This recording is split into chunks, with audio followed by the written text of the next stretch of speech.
पाकिस्तान इस वक्त ऐसे मोड़ पर खड़ा है जहां उसकी सत्ता की लड़ाई, उसकी सेना की कमान और उसका परमाणु नियंत्रण तीनों एक ही सवाल पर अटक गए हैं। आसिम मुनीर का कार्यकाल खत्म, सीडीएफ का आदेश रुका और प्रधानमंत्री शहबाज शरीफ देश छोड़कर बाहर। क्या पाकिस्तान पहली बार बिना वैध सेना प्रमुख के खतरनाक खाई में कदम रख चुका है? नमस्कार दोस्तों, आप देख रहे हैं इंडिया डेली का डिजिटल प्लेटफॉर्म और मैं हूं आपके साथ तान्या त्यागी। नमस्कार दोस्तों, मेरा नाम भावना सुखीजा है। पाकिस्तान में आज वो हो गया जिसकी कल्पना भी वहां के नेता करने से डरते हैं। देश का सबसे ताकतवर पद, सेना की कमान और यहां तक कि परमाणु बटन तक सब कुछ एक अकेले नोटिफिकेशन के इंतजार में ठहरा हुआ है। आसिम मुनीर को सीडीएफ बनाया जाना था, आदेश 29 नवंबर तक जारी होना था, लेकिन जिस घड़ी पाकिस्तान को अपने सबसे निर्णायक फैसले की जरूरत थी, उसी घड़ी उसका प्रधानमंत्री देश से बाहर चला गया और पाकिस्तान अब एक ऐसे कानूनी, राजनीतिक और सैन्य खालीपन में फंस चुका है जिसे कई विशेषज्ञ पाकिस्तान की अब तक की सबसे खतरनाक सत्ता संकट कह रहे हैं।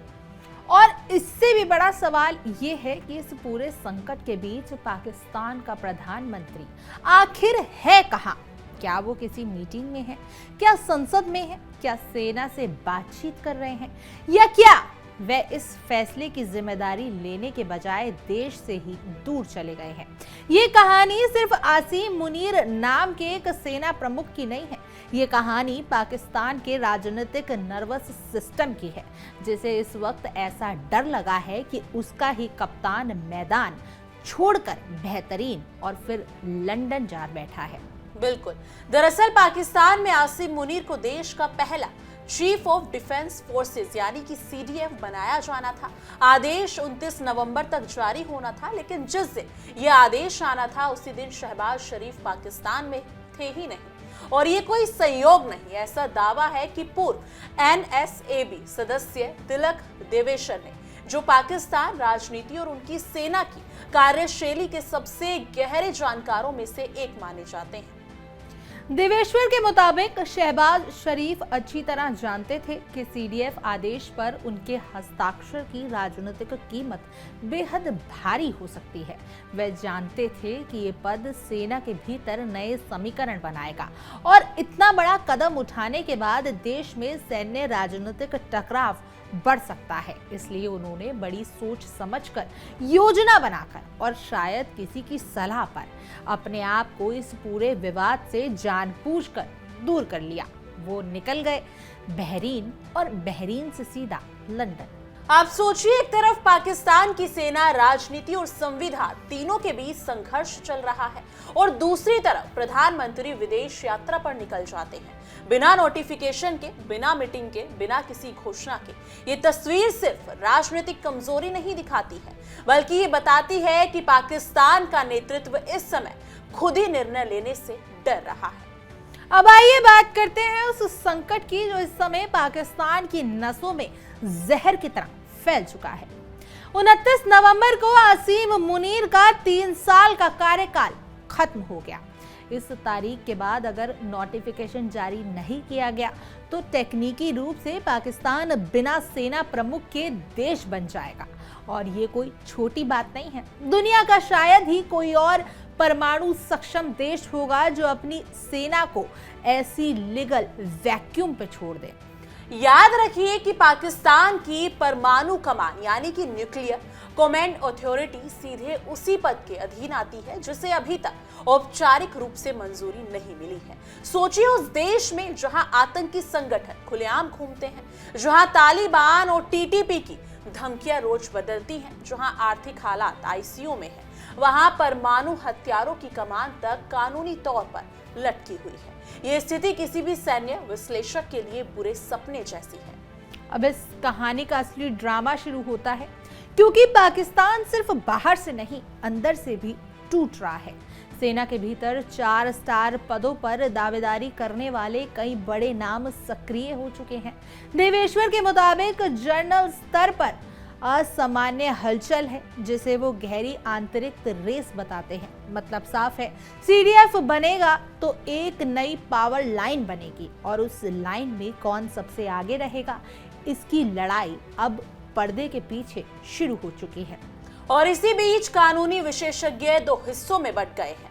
एक पक्ष कह रहा है कि पाकिस्तान आर्मी एक्ट में 2024 में किए गए संशोधन के बाद सेना प्रमुख का कार्यकाल ऑटोमेटिकली 5 साल का हो जाता है और कोई नया आदेश जरूरी नहीं है। लेकिन दूसरा पक्ष कहता है नहीं, सीडीएफ एक नया पोस्ट है, ये आर्मी चीफ से अलग है और इसके लिए औपचारिक नोटिफिकेशन अनिवार्य है। बिना नए आदेश के आसिम मुनीर सीडीएफ नहीं बन सकते। यानी पाकिस्तान की सेना का पूरा ढांचा इस समय एक कानूनी तिलमिस में फंसा हुआ है। समय कुछ और कहती है, सेना कुछ और सोच रही है और प्रधानमंत्री वो तो खुद ही उस तनाव से बचते विदेश चले गए हैं। जिस देश में निर्णय लेने की क्षमता का यही हाल हो, वहां स्थिरता कहना सिर्फ एक मजाक लगता है। बिल्कुल। अब जरा सोचिए या फिर समझिए कि इसका पाकिस्तान की सुरक्षा पर क्या असर पड़ सकता है। कई सुरक्षा विश्लेषक खुलकर कह रहे हैं कि इस तरह के नेतृत्व संकट के दौरान पाकिस्तान जैसे देश को एक मिनट भी बिना स्पष्ट सैन्य प्रमुख के नहीं रहना चाहिए। लेकिन पाकिस्तान में यह स्थिति दिनों तक खींच सकती है। कितने दिनों तक ये तो देखना ही होगा, क्योंकि जब प्रधानमंत्री खुद जिम्मेदारी नहीं लेना चाहते तो नोटिफिकेशन किसके आदेश पर आएंगे, कौन करेगा साइन, कौन पुष्टि करेगा कि देश की सेना किसके हाथ में है। इस समय पाकिस्तान के पास न आर्थिक स्थिरता है, न राजनीतिक एकता, न सुरक्षा व्यवस्था मजबूत है और अब न सैन्य नेतृत्व की स्पष्टता। ये वो तस्वीर है जिसे देखकर अंतर्राष्ट्रीय समुदाय तक हैरान है और सबसे बड़ा सवाल ये उठ रहा है कि क्या पाकिस्तान सच में अपने भविष्य को इस प्रकार की अनिश्चितता में छोड़ सकता है। कहानी यही खत्म नहीं होती। पाकिस्तान की राजनीति और उसकी सेना के इतिहास में हर बार जब भी ऐसा वैक्यूम बना है, चाहे वो 1977 हो या फिर 1999 हो या फिर 2007, वो देश को किसी बड़े टकराव, बड़े बदलाव या बड़े दखल की ओर ले गया है और आज का संकट भी उसी दिशा में बढ़ता लग रहा है। फर्क सिर्फ इतना है कि इस बार मामला सिर्फ सत्ता बदलने का नहीं, बल्कि सत्ता के भावी ढांचे के अस्तित्व का है। और इसी वजह से ये सवाल अब और भी भारी हो गया है कि पाकिस्तान का कप्तान आखिर है कौन, उस देश की कमान कौन संभाल रहा है जो परमाणु हथियार रखता है, कौन जिम्मेदार है कि देश में सैन्य नीति किस दिशा में जा रही है। क्योंकि फिलहाल तो ऐसा लगता है कि जो कुर्सी सबसे मजबूत होनी चाहिए थी वही खाली छोड़ दी गई है। इस पूरी कहानी का सबसे बड़ा दर्द यही है कि पाकिस्तान एक ऐसी नाव बन गया है जिसका कोई कप्तान ही नहीं है। समुद्र उफान पर है, लहरें तेज हैं, तूफान सिर पर है, लेकिन स्टीयरिंग व्हील किसी के हाथ में नहीं है। हर कोई अपनी तरफ खींच रहा है, सियासत भी, सेना भी, कानून भी। और शायद यही वो मोड़ है जहां पाकिस्तान का भविष्य तय होगा।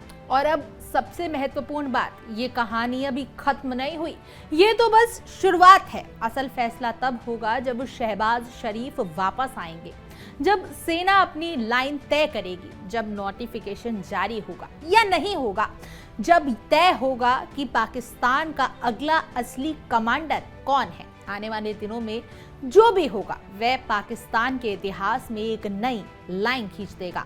मेरे हाल आपकी इस खबर पर क्या कुछ राय है, आप हमें कमेंट करें और जरूर बताएं। और ऐसी और तमाम देश और दुनिया की खबरों के लिए आप इंडिया डेली को सब्सक्राइब कर लीजिए और हमारी ये खास पेशकश तहकीकात देखने के लिए आप बने रहिए इंडिया डेली के साथ। तहकीकात, हर खबर की तह तक।